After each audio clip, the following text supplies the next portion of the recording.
So at the moment, the world has to decide, do they want to do business with Donald Trump or not? And you're going to get various points of view on this, which I want to show you guys some. And let's jump right in. Is the United States has hit how many record highs? 50 or something record highs this year since Donald Trump took office, right? Oh, and the market's down today. Oh, what? We should all be worried? Let me give you a hint. The growth of the United States is hard and fast. We are winning and we are growing.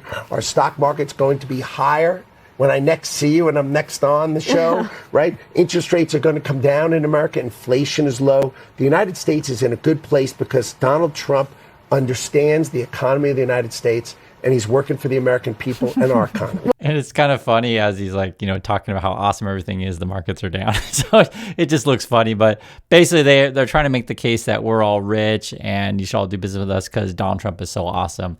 I want to show you some other points of views. This is coming from the UK. Jonathan Hinder says, the government is dealing with Trump as best it can. Reform wants to lick his boots. Take a look at this. Because your party doesn't want to talk about the fact they are bootlicking Trump. That is the reality. I'm sorry, did you... The Reform UK is the Trump Did you hear fan what club. Because we are... So you're admitting that you are then? We recognise... The UK public hate Trump. We recognise that the US... Hang on. No, they don't. Look at the polling, Michelle. No, they Look don't. at the polling. And then they pull up the poll here, and basically it's 22% of Britons had favorable opinion of Trump, 72% had unfavorable. And this same fight you see in the USA, your similar fights around the world, do we go with Trump or not? Let me show you another one. This is also coming from the UK. Like me, you're really worried that the world's becoming an even more dangerous place with Donald Trump's appalling threats to seize Greenland, his disgraceful bombing of Venezuela, and everything else.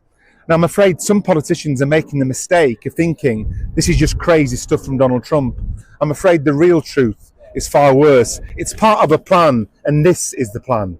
Donald Trump's so-called national security strategy. This document spells it all out. Trump's plans to dominate through threats, force, and intimidation. I'm afraid politicians need to get with the picture. The reality is that the comfort blanket of the so-called special relationship between our country and the United States won't protect us. We need to stand up to Trump. Now is the time. Now is the time to forge an independent foreign policy based upon peace, cooperation, and international law. That's the way forward for our country. That's the way forward for the world. Essentially what we're talking about here is instead of just bootlicking Trump and going with whatever policy the United States and Trump wants because you want to be buddy-buddy in that, quote, special relationship, make your own path. And essentially this is what we're talking about then is who's going to align with who. In my area in Queens, I grew up in Queens, we had a place called Creedmoor. Creedmoor, did anybody know that? Creedmoor. It was a big, I said, Mom, why are those bars on the building? I used to play Little League baseball there at a place called Cunningham Park. I was quite the baseball player, you wouldn't believe. But I said to my mother, Mom, she would be there, always there for me. She said, son, you could be a professional baseball player. I said, thanks, Mom. I said, why are those bars on the windows? Big building, big, powerful building. It loomed over the park, actually. She said, well, people that are very sick are in that building. I said, boy, I used to always look at that building and I'd see this big building, big, tall building. It loomed over the park. It was sort of, now that I think it was a pretty unfriendly sight. But I'll never forget, I don't know if it's still there, because they got rid of most of them, the Democrats in New York, they took them down and the people live on the streets now. That's why you have a lot of the people in California and other places, they live in the streets. They took the mental institutions down. They're expensive. But I'd say, why does that building have those bars? Boy, it wasn't normal. You're used to looking at like a window. But this one, you look at it, all this steel, vicious steel, tiny windows, bars all over the place. Nobody was getting out. It's called a mental institution. That was an insane asylum. Whenever Trump talks about this kind of stuff, he's talking about himself. He's talking about his greatest fears. he knows he's nuts deep down, like subconsciously, and he's like, man, I look at those bars of the mental institution, they never let you out of that place. Oh, like, can't you see this? And this is sort of why world leaders, I mean, if you're honest with your people, and even if your population, say in UK, is like, yo, we don't like Trump, people need to, stand up. You don't need to go along with this crazy wackiness. In fact, this is interesting. Gavin Newsom, the governor of California, is in Davos also talking about this stuff. Have a listen. Solid, firm, have a backbone. I can't take this complicity. People rolling over. I should have brought a bunch of knee pads for all the world leaders. And I hope people understand how pathetic they look on the world stage. I mean, at least from an American perspective, it's embarrassing. So what should Europe be doing? You should decide, the Europeans should decide for themselves what to do. But one thing they can't do is what they've been doing. And they've been playing. This guy is playing folks for fools. And it's embarrassing. Europeans think this is diplomacy and this will ultimately this is work. Diplomacy with Donald Trump. He's a T-Rex. You mate with him or he devours you. One or the other. And Europe's being people devoured? need to stand. No, the Europeans could be if they continue down this path and process. They need to stand tall, stand firm, stand united. And I agree, right? Stand up. Now, some countries are, and I also want to show you how people are reading this in the UK press. Pressure, probably a bit of a Trump skeptic. The sort of conversations we're picking up here, well, let's take a step back. What have we actually physically got? What have we seen? We've seen sort of diplomacy via social media, kind of really quite astonishing and remarkable statements put out there by Donald Trump himself on his private social media, and then a reaction that is twofold. A reaction that just has to assume that this is not really real, that it's art of the deal, that it's not really going to happen, that it's all part of some negotiation. But then others saying, well, hang on, this looks quite serious. We look for other evidential points, as they are here very carefully. Is this real? The stuff that Trump says, like, how do we deal with said stuff? And everyone's going to handle this differently. And it's just funny. I'm getting a kick out of hearing the BBC stuff because it's like the kind of stuff that I'm thinking. And you realize, man, we're not alone. When Trump's talking about mental institutions, like he's trying to get us into that world, but we don't have to be in the mental institution with Trump. For example, that note sent to Scandinavian leaders from Donald Trump himself, suggesting the Nobel Prize was a factor in his pursuit of Greenland. The private notes shared with Emmanuel Macron, the idea that there's some sort of military planning going on as regards Greenland. Is that also part of a negotiation? People sort of say it is, because they have to assume that it is, because they can't assume the consequences of anything different. Because does it mean the end of NATO? Does it mean all these? These are the sorts of questions arising. I've just been to someone that should have some answers, the Treasury Secretary for Donald Trump, Scott Bessent, a guy that came to the rescue when the markets went a bit ski-whiff during the first set of tariffs in April. He should know, and he addressed a European audience. I was in that audience, and his basic message was chill, don't panic, everything's going to be okay. And he was sort of convincing. He was standing in the pulpit of a church that the American delegation has taken over, the message, keep the faith. He was sort of convincing. But then you ask, does he really know the mind of his president? He was sort of convincing, and the Americans make it feel like it's a church. This shows you how Americans are perceived. Why should any country ever enter a trade agreement with this administration when one day to the next, the goalposts could change? Well, again, I would say this is the same kind of hysteria that we heard on April 2nd.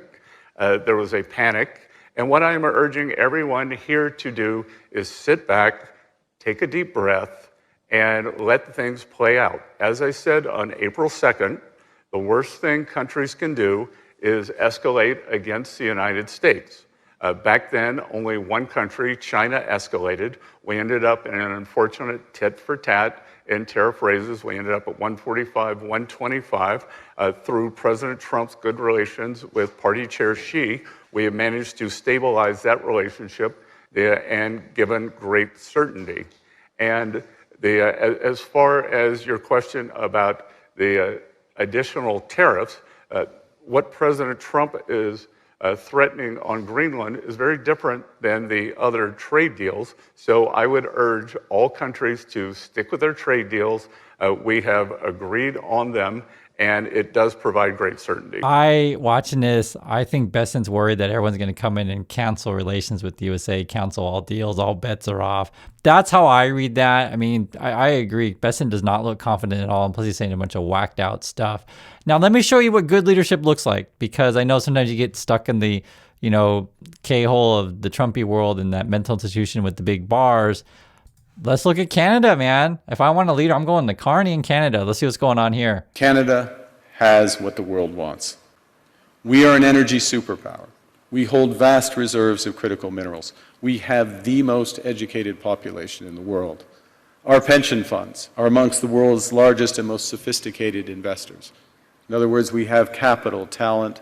We also have a government with immense fiscal capacity. Right there, we've got educated population, we've got resources, we've got capital, we've got talent.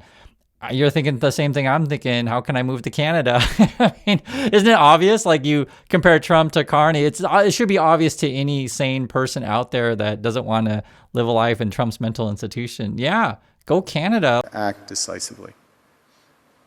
And we have the values to which many others aspire. Canada is a pluralistic society that works. Our public square is loud, diverse, and free. Canadians remain committed to sustainability. We are a stable and reliable partner in a world that is anything but. And now, he doesn't mention Trump by name, but these are all attacks on the USA and Trump, of course, right? We're stable and reliable. Like you put these words in. I said that's what I'm looking for if I'm doing business or looking for a trading partner. Because the opposite is Trump: unstable, unreliable, right? In mental institutions. Partner that builds and values relationships for the long term. And we have something else. We have a recognition of what's happening and a determination to act accordingly. We understand that this rupture calls for more than adaptation. It calls for honesty about the world as it is. We are taking the sign out of the window. We know the old order is not coming back. We shouldn't mourn it. Nostalgia is not a strategy. Nostalgia is not a strategy. And he's got so many great lines in this thing, but basically, again, this is another attack on the Trump people. Because remember, the Trump people, they literally, Trump always looks backwards, like, oh my God, 100 years ago, look how great the Great Depression was. He's talking about that kind of stuff. Or, look how great when we had tariffs on everything. Oh, I love tariffs, right? And this is like an alternate view. And Carney's like, yo, let's not go backwards. And let's not be sad if we don't have the old world. Let's build something new. And he's going to start talking about middle countries, which Korea would be kind of this kind of country as well, and how countries, or even the UK, would be in this category as well. You need to start forging a different path. You don't necessarily have to align yourselves with the Trumpers or the US. But we believe that from the fracture, we can build something bigger, better, stronger, more just. This is the task of the middle powers. The countries that have the most to lose from a world of fortresses and the most to gain from genuine cooperation.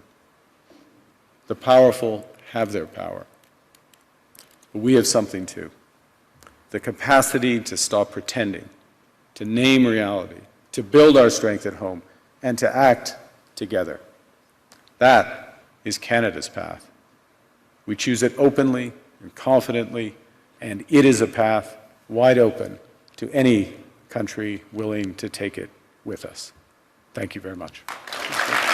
That's who you want to trade with. That's who you want to do business with. Go Canada. And again, I'm sure there's so many people out there just like, how can I move to Canada? And if not, how can I do business with Canada? How can I visit? How can I give them my tourist dollars? I mean, this is what competent leadership looks like. I want to show you this. Thinking. It is completely different than the WEF. I viewed the WEF as not a flagpole in the middle, but in fact, they are the flag. Whichever way the wind blew, so it blew. You should have solar, you should have wind. Why are you going to do solar and wind? Why would Europe agree to be net zero in 2030 when they don't make a battery? They don't make a battery. So if they go 2030, they are deciding to be subservient to China, who makes the batteries. Why would you do that? Why would the United States of America, which has oil and natural gas, try to convert to all electricity? China does not have oil and natural gas. Electricity and electric cars make perfect sense to them. that is practical and logical. And if you think about it, put it all together, right? Think about what Carney was saying. You know, we don't need to go on nostalgia or look backwards. The USA is a dinosaur, and essentially even Gavin Newsom using that kind of language. Trump is a dinosaur, and literally dinosaur, fossil fuels, these kind of stuff. And you know that there's this, you know, people in the USA, they got a lot of money, the oil people and such. They're fighting desperately to keep you using as much oil as possible, keep you, you know, using gas, keep you using cars even, because we could even just get rid of cars and go more mass transit, try to figure out how to build conservation, right? Think about all the environmental concerns. And I get it. If you watch Fox News, you hate clean water, you hate clean air, you hate the environment. I get that. But you have to remember the stuff that you're watching in the USA often is sponsored by the oil companies and such like that. Another example would be recycling. Like, oh, you know, why should we recycle? Why should we use paper straws? We should use plastic forever because plastic is awesome, right? Oh, and by the way, use oil to make plastic. You know, this kind of stuff. This is though the USA, they're promoting their interests. Well, I'll put it this way. They're promoting the interests of certain wealthy individuals that want you to keep a certain old system in place. And there are new ways to do things. I have no problem with sustainable energy. I think if we can figure out a way to harness the power of the wind and the sun and this kind of stuff, I think that's a good thing. and like any reasonable person, right? It's not a crazy thing to say, hey, you know what if, for example, I don't have to live off the grid and you know, eventually down the pipeline, we have the technology to where you can like basically live without paying utility bills. If you have the machinery installed at your house, where you could live off the land effectively, right? And I think a lot of people would really go for that if you put it in those kind of terms. Hey, what if you had no more bills in the future and all homes were designed with new types of technology where energy was cost effective and clean and renewable? And I know there's lots of problems still with solar and in wind. I'm not going to say that's the only thing out there, but I do want universities, education. I do want research to make sure that we are pursuing all avenues available to us to have a better planet and a better world and a better people. But the Trump people, and it's clear from their language, they really want to use that oil. They really want to go kidnap President of Venezuela. Let's get that oil, right? Isn't it obvious? And so put all this stuff together. Y'all have to decide, who do you want to align yourselves with? Do you want to be a bootlicker of the Trumpers, or do you want to forge your own independent path? And that's going to be different for every country and every person out there. So that's my thoughts on this. I'd like to hear yours. And I'll catch you on the next video.